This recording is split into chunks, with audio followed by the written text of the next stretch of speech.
How do I begin this subject? What are the first words that I will utter in this episode talking about this particular subject? How do you like the new sound effect?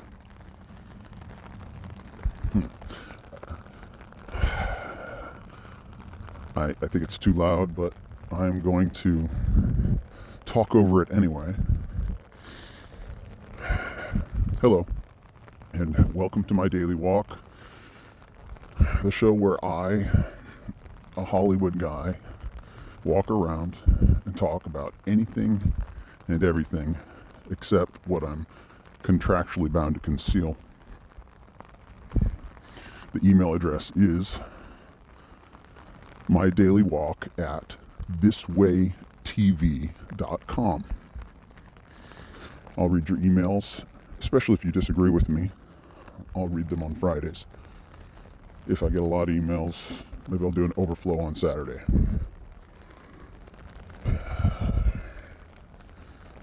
This does sound like a sound effect, but it's not. And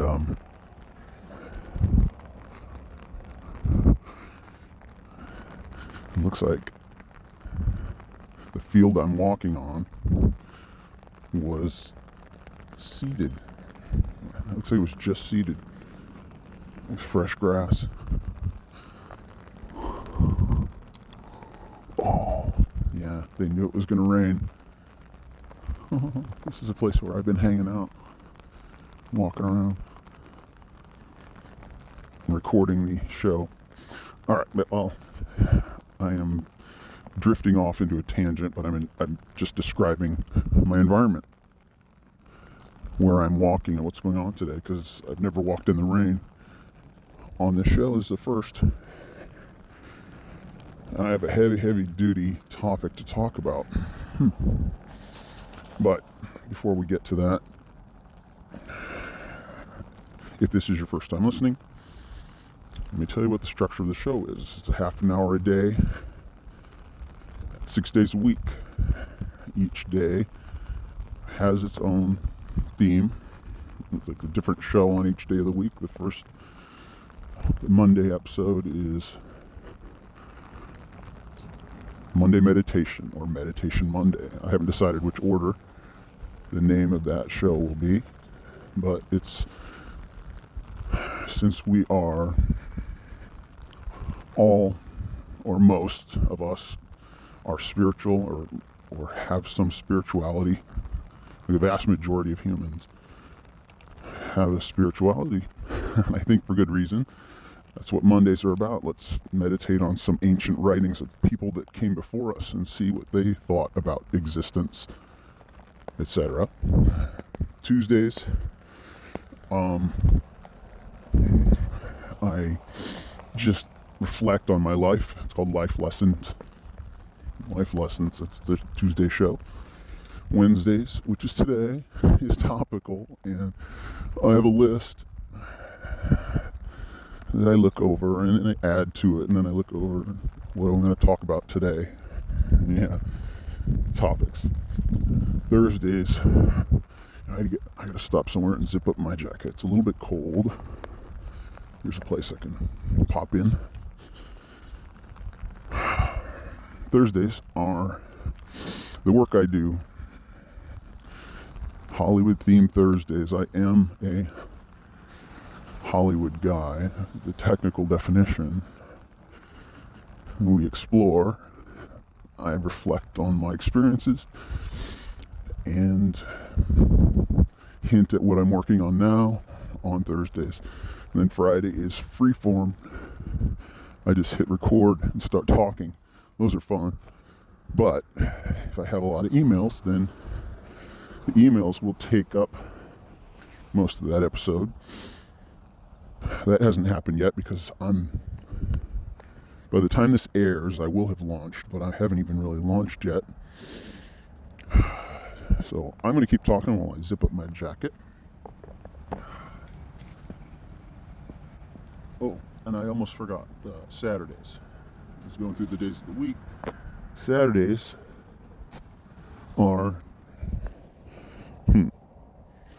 just random recordings that I've made. Like, I had 2 false starts on an episode. I'm like, oh, let's just post those on Saturdays. So that's coming up sometime. And then I went to a premiere, a movie premiere, and I recorded right before it and right after it. Well, not right after it, but reflected on it. That's coming up on a Saturday. So those are examples of the Saturday stuff. All right, let's talk about today's topic. Keep my eye on the clock. See where this goes.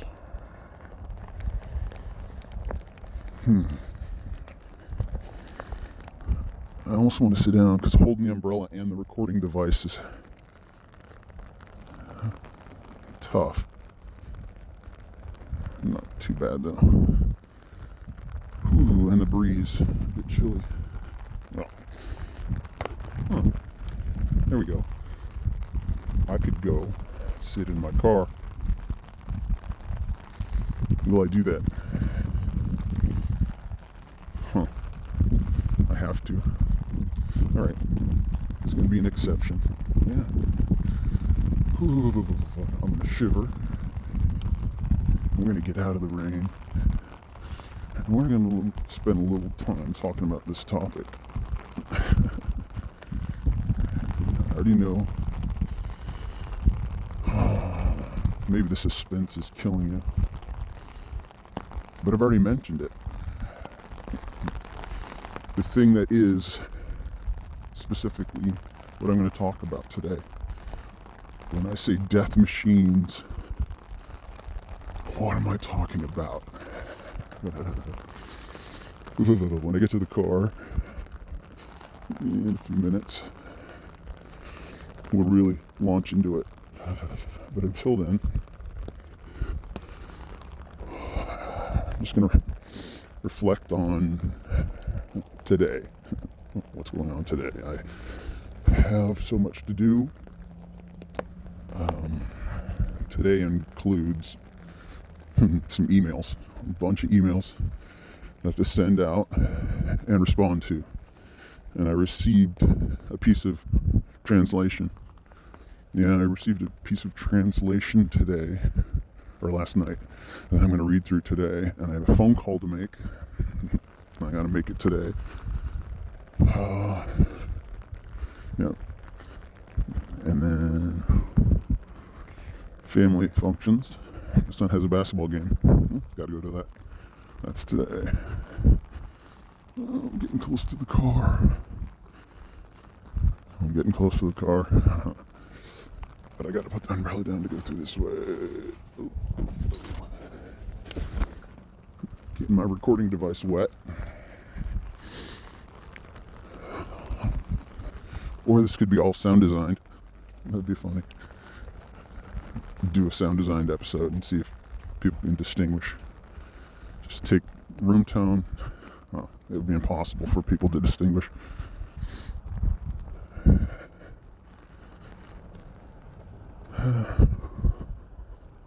Well, car's right here. Once I get in there and close this umbrella, I'm not going to hit pause. I'm just going to, oops, that's right, keys, these devices, unlock, put the recording device right here, close the umbrella, in fact, car door slam, keys down. All right. Now let's see how much time I have to talk about death machines. Oh, good. A full 21 minutes. Death machines. They're all around us.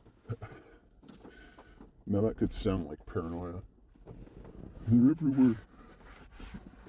Everybody's out to get you. Everything could kill you, right? I don't want people to freak out and be paranoid. But,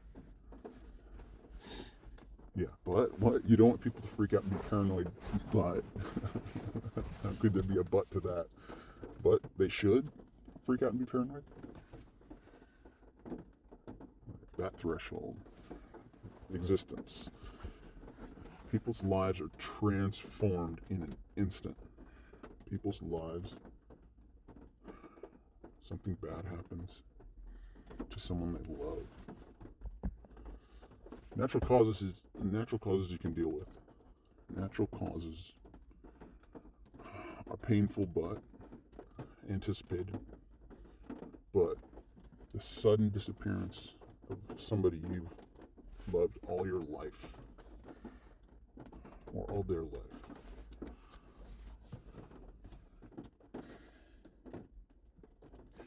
that's a shocking place to be. And you're jolted out of your normal life into that world. Life was just fine, moving along, and you had plans for the future. The future was going to be a certain way. We all try to plan our futures, and people get jolted out of that because that future involved someone that's no longer there, something like that. I hope this is coming through loud and clear. I know the rain is loud, but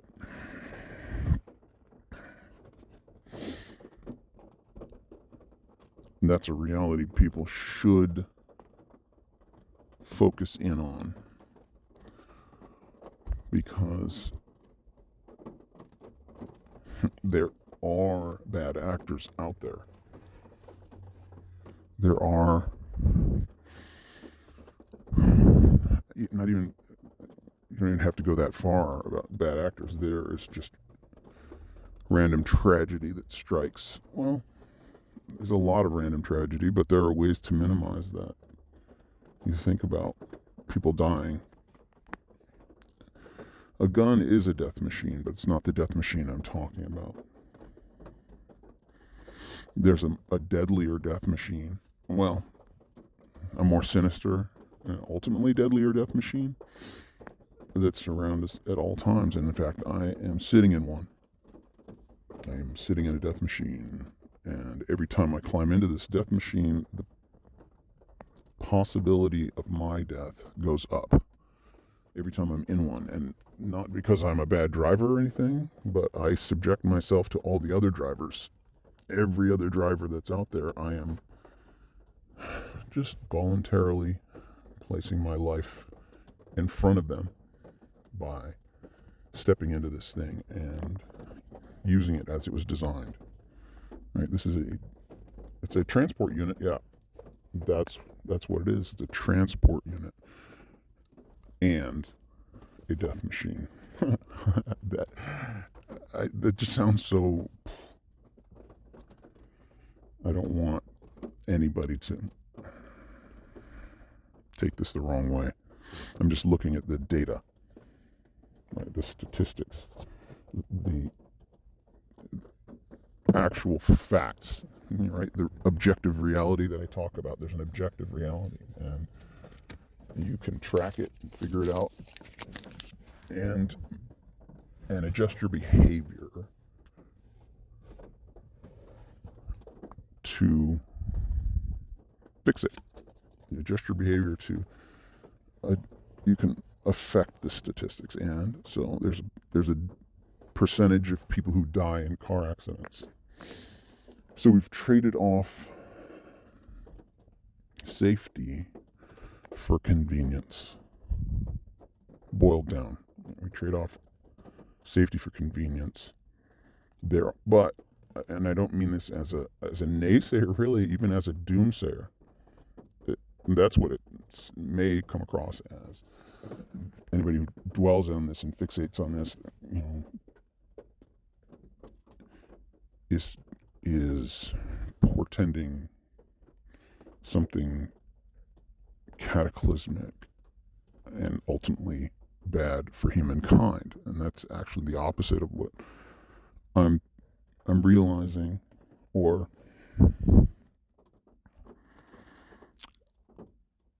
surmising. I'm some of the thoughts I have, I'm like, oh, here's the way that technology will probably go as it continues to advance. Culture will change and things will get better because they've been getting better, which means humankind is actually going to be okay, right? And what I mean by all that is there are the correct intentions are in people's hearts and minds generally, unless people are bitten by bloodlust, right? Like who has been infected by bloodlust. That's something that has to be cured in the species. The bloodlust thing. Anybody who wants to kill another person for a totally irrational reason, that needs to work its way out of the human understanding of existence. Like eliminating other humans is not a good thing. And then when you turn technology in the right direction, because human ingenuity, that's what technology is. You can't have technology without human ingenuity. Instead of making humans this virus on the planet, humans were meant to be on this planet, and they know how to use what's on this planet for the best possible use, the best possible good. So there are people with nefarious intentions, like they don't realize their greed results in other people dying. And that's just, there are people with power and control of money, and they go into deals with other people who, I don't know, who give them money or whatever. They agree to, to partner with somebody they don't really know, and then they don't really follow how their decisions, they don't ever track through how the decisions they made resulted in people dying. But they were the ones that triggered it. They enabled it by not using their technology responsibly. And so when these things get worked out, when the human consciousness realizes, oh, these new inventions, we should all use them for the best possible methods, not killing each other, not stealing from each other, not overtaking each other, and then use the technology to make the planet healthy and make the species safer so that the species can continue. All right, so death machines. Transportation, yeah, you have to stumble through some learning processes, or when you think about how technology has advanced, it's through the careful and sometimes not so careful digging up of the elements of the earth. Like the things that are on this planet can be used in such amazing ways. And so there's a scarring that has to happen of the planet. Think of a garden, and it's just out of sorts. It's overgrown, and you want it to be a garden that you as a human can walk through and appreciate. Like plants are meant to flourish in certain, sometimes they choke each other out. Let a plant breathe, or so you have to cut up the garden. Maybe even if you're planting food, you just dig rows into the ground, so you're cutting into the planet. That is necessary, even down to the core, where you find cheap fuel, and then all humanity can rise in its comfort. And so that fuel ends up polluting to some degree, but the plant, like I've heard that the oil spill, that catastrophic oil tanker spill, we saw pictures of dead fish and birds covered in black. Well, that's oil's a natural resource, so the natural environment absorbed it back in. That place is, I've heard it's actually more pristine now than it was before. That's just what I've heard. Fact check me on that, email me. But these death machines that we ride around in every day, statistically more people die in car accidents than plane crashes. Like flying is statistically far safer, but it's just horrific to imagine. But it's horrific every day for some people. I mean, everywhere in the world, horrific things happen every minute. And so that's what we need to actually wake up to, like the entire species. Let's be speciesists, not, breedists. Like, can you imagine St. Bernards or St. Bernard owners wanting to kill Chihuahua owners? Can you imagine that? The St. Bernard is the superior species, or it's superior breed. Sorry, the superior breed, because all of those dogs can reproduce. All those dogs can reproduce one with another. It's one species, but can you imagine breedists thinking those other breeds shouldn't be alive or are inferior in some way? They're just different. They're not inferior. It's dog. They have the same DNA, and those are the variations within that species, and that's just science. And so here we are, another species, and we are acting like breedists. The entire species is acting like breedists. Like there's something about this particular combination of DNA that is superior than your combination of DNA, when everybody has the exact same number and the sequences are all unique, but it's the number of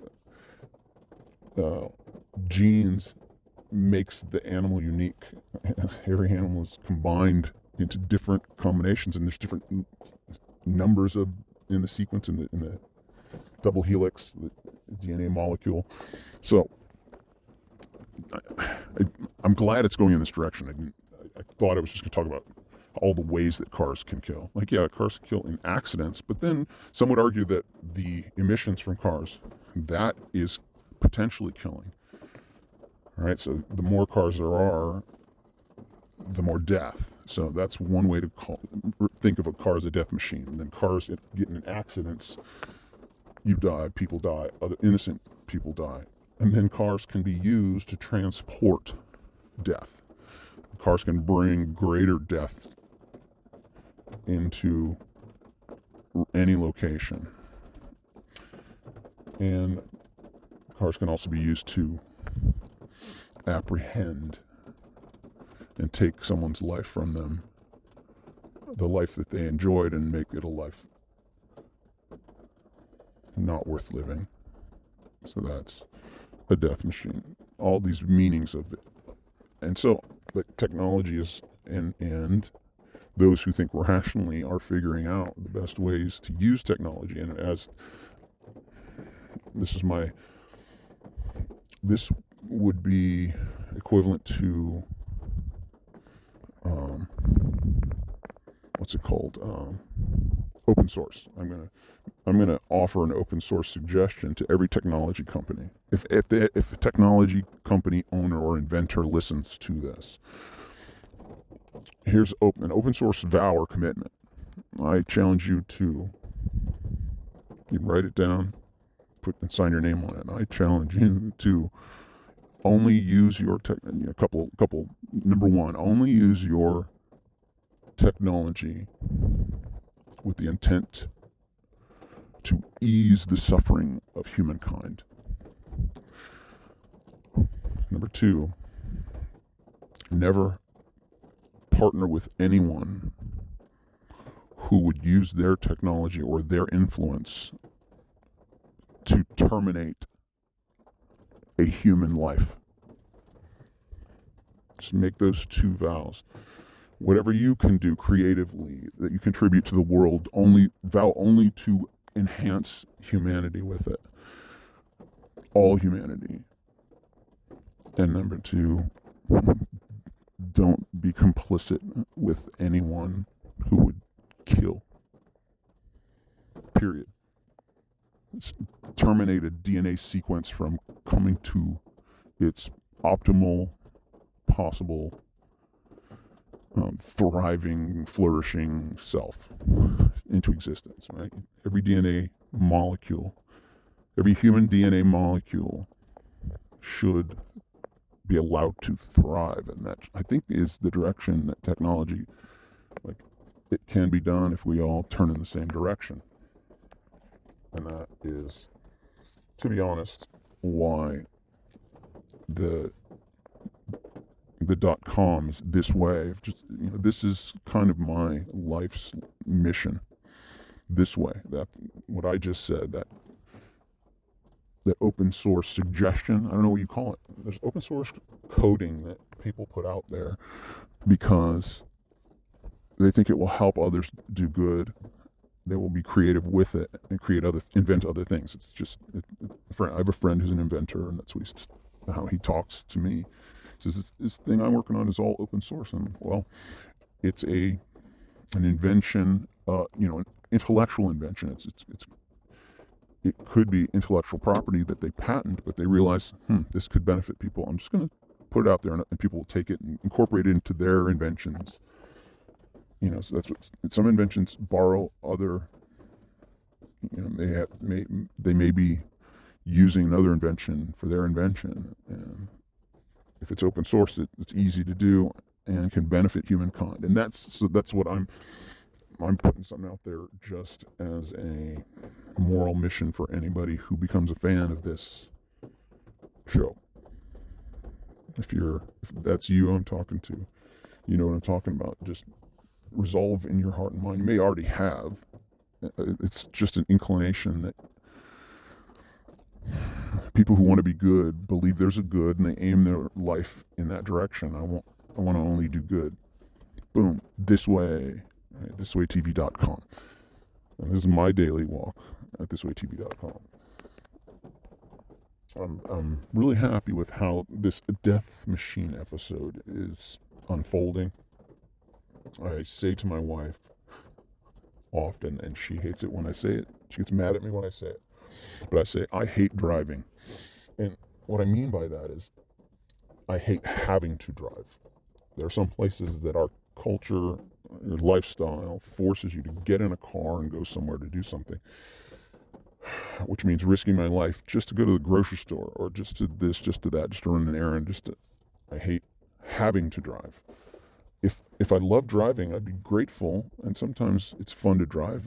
If it's a road that you're familiar with, but you're still risking your life. And I think technology will solve that there will become networks where people will voluntarily log into the network, and they will be in control of the vehicle, but every other vehicle in this area will be tracked, and the speed and adjusted if there is something, the driver of the car is distracted looking away, but the vehicle itself is locked into the other cars, and they avoid each other. Right? There should be an override. You want the sense of control where you are able to take yourself around, but the vehicles should, and I'm talking about some, I don't know how legally that would happen, but I'm putting it out there. This is kind of the direction I think the car thing should go. I don't like having to drive. I wouldn't mind riding around in a vehicle that was driving itself because it's on a network. It knows where it's going, and no other vehicle that is allowed that's not on the network. That's just the idea. I don't know. At some point, I am expecting that would be a direction that the human species would want to go. I don't know when. Maybe that's 10 years. Maybe it's 5 years. Maybe it's 60 years. And who knows how long that technology. It's already possible, and people are testing it out. I have a friend who's testing it out. Communities where every vehicle's locked into a network, and it helps the community function better, makes things more efficient, easier, and that, so technology would have to be committed to doing that to the whole planet, making everybody at that same level of safety and comfort. So that would be the long term. That'd be a couple generations with that as a goal. But as fast as technology advances, who knows, it could happen quick if the prosperity were properly directed. Right? Those who have money that want to spend it on good, well, if that goes with the technology, then good things could really happen quickly. The more people that get on board, the more people have resources. Oh man, I'm realizing this is a call out. Yeah, Death Machines. If you listen to this, you were peaked, then, well, let's build a network. Email me or something. Let's do it. Now I have to turn on my death machine and go somewhere. Hopefully I'll survive till we get to the other side.